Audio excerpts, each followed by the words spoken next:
in economic development, what we do is I try to encapsulate it, make it easy to remember. We get them, keep them, help them, jobs. We get companies, we bring them to town. We help companies understand the needs that the city has and then help them grow within the community. We help them if they have questions, and then we work on programs to help create jobs in our community. I've been with the City of Vista for 12 years. We have a business park in our backyard. That business park, when I started, was 7 million square feet. Now it's 14 million square feet. If you can believe that. There are now 23,000 people that work in that business park. And when you look at Vista, we closely mirror the state with regard to diversity of businesses. About 30% of the people who work in the business park, live in the city of Vista. So it's a great economic engine to keep people employed. Talking about some of the developments that we have in town, you will see a lot of multifamily here in the near future. There are about 1,200 multifamily housing units that are in the pipeline in the city of Vista, both condos and apartments. Just on Melrose Avenue here, across the street, you have about 290 units that are going to be off of La Tortuga. Just on North Melrose, there's one at North Melrose and Bovier that's going to be about 470 units. So in this community, there is a lot of opportunity for growth. Probably about 300 single-family housing units. And I've printed out all this information, so if you have a planning committee and you're looking at where some of that development is going to take place, let's say you're looking at, I don't know, do you currently have a shuttle where you help people and you go out and bring them to church? No. So we have near Foothills, La Vida Real, which is a retirement community. And we found that we have a shuttle that picks them up, brings them to both, primarily the first service they like going to, but also the second service. In our community, we'll have some affordable housing projects. There are 2 of them on South Santa Fe.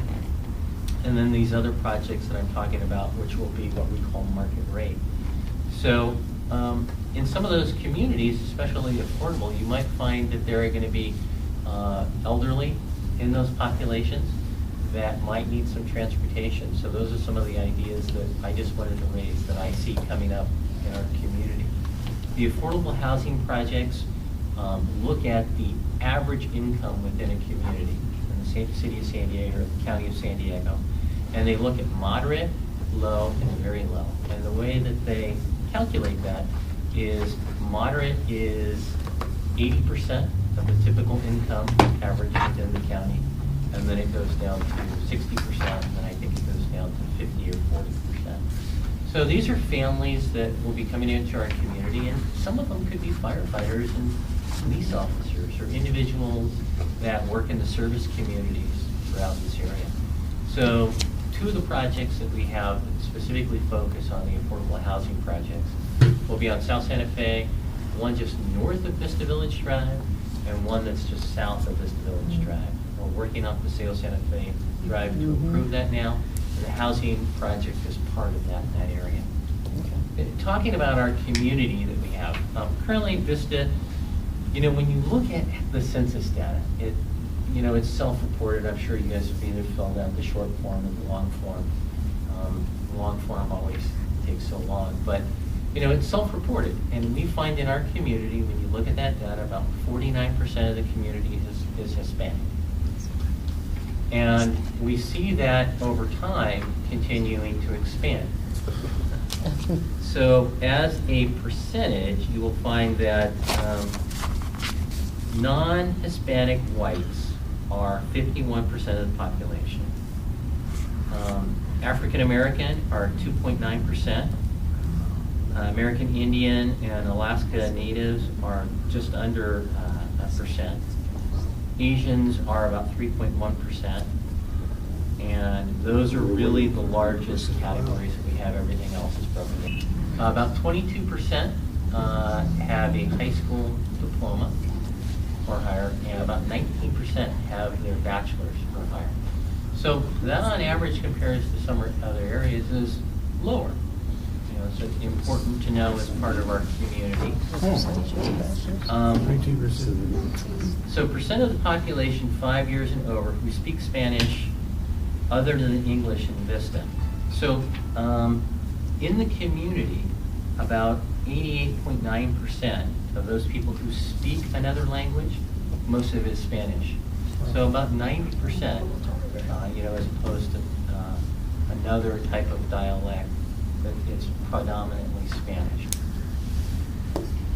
We find that in Vista, with regard to household incomes, about 74% come from earnings, about 20% comes from Social Security, and then the remainder is typically retirement.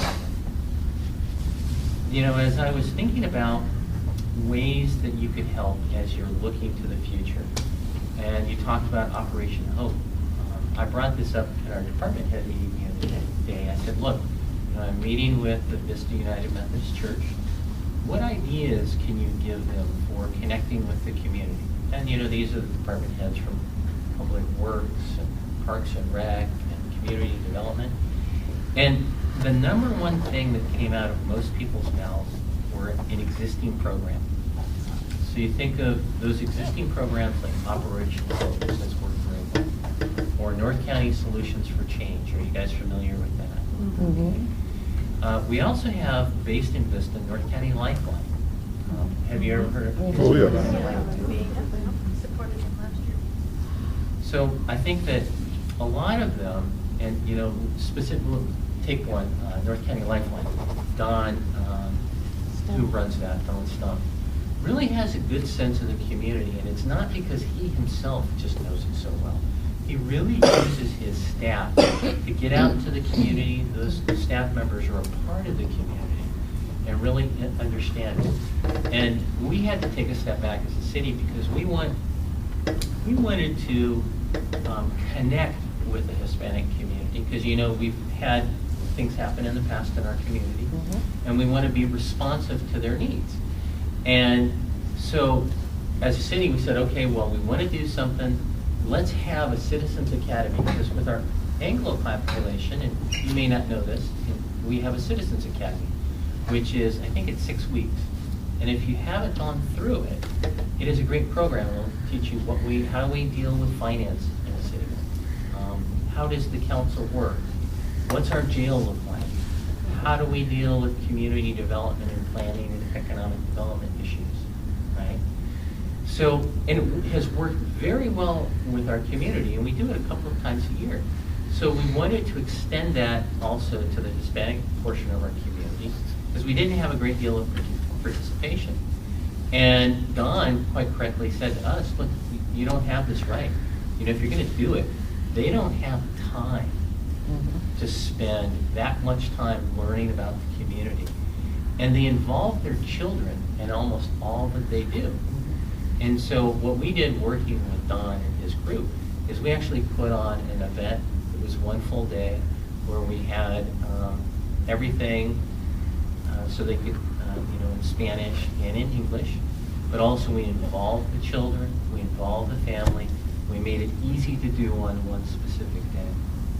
So I think that, when I brought it up with the department heads, they talked about programs that were existing, that you all have a connection with, that understand the community in some ways better than we do, right? And how to best serve them. And we listen to what their needs are and how they might be able to help us. And I think North County Solutions for Change is one of them, or North County Lifeline. Another idea that was brought up, and again, this might be something close to your heart, Gene, is rec.